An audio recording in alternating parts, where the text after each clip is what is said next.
দর্শক, এই মুহূর্তে আমি দাঁড়িয়ে আছি রংপুর জেলা মিঠাপুকুর উপজেলা। এখানে কিন্তু একটা পুকুর আপনারা দেখতেছেন যে পুকুরে বেশ কিছু এলাকার লোকজন আসে কিন্তু তারা মাছ মারার চেষ্টা করতেছেন।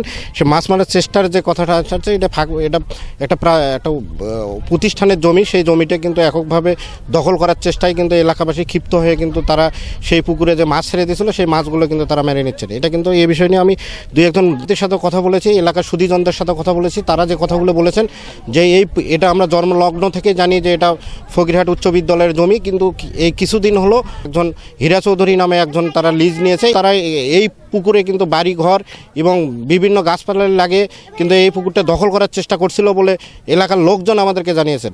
তবে আরও একটা বিষয় আপনাদেরকে একটু ক্লিয়ার করে রাখি, যেটা এই পুকুরের যে মাছটা কি ছাড়লো বা মাছ কেন তোলা হলো এই বিষয়টা নিয়ে আমরা কথা বলেছি। তারা যে কথাগুলো বলছেন, তারা লিজ নিয়েছিলেন, লিজ খাবে, কিন্তু সমস্যা হলো যখন তারা নিজের এককভাবে যখন দাবি করছেন যে এই জমিটা তাদের, ওই জন্য এলাকার অনেক লোকজন তারা আসে কিন্তু তারা নিজেদের মতো করে মাছটা মেরে নিয়ে গেছেন।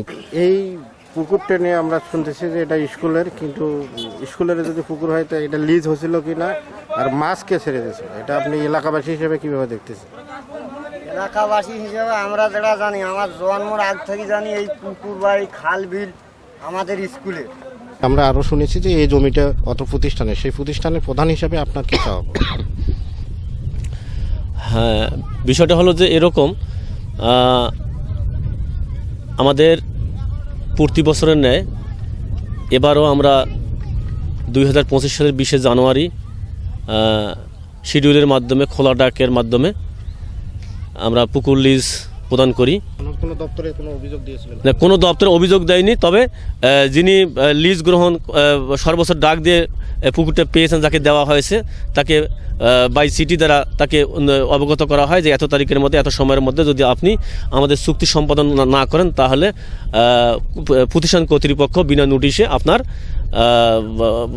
এই চুক্তিপত্র বাতিল বলে গণ্য করতে পারবে। আর এই পুকুরের মধ্যে শুধু স্কুলের জমি না, এখানে কিছু পৈতৃক সম্পত্তিও ছিল। তাদেরকে বিভিন্নভাবে ডাইভার্ট করার পরে তাদের অন্য জায়গায় জমি বদল দেওয়ার পরে এখানে আমরা এই পুকুরে, এখানে প্রতিষ্ঠান এই পুকুর করতে সক্ষম হয় এবং সে যাবতে এখন পর্যন্ত এই পুকুর স্কুল ভোগ দখল করে আসতেছে।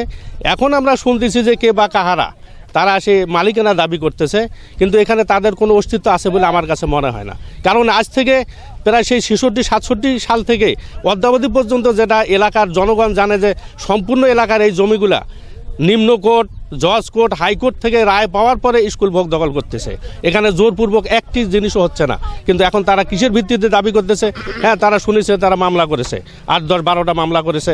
মামলার রায় তারা কোথায় জমি পাবে, কোথায় তাদের জমি আছে, তারা সেখানে তখন রায় পাওয়ার পরে সেটা তারা দাবি করতে পারে।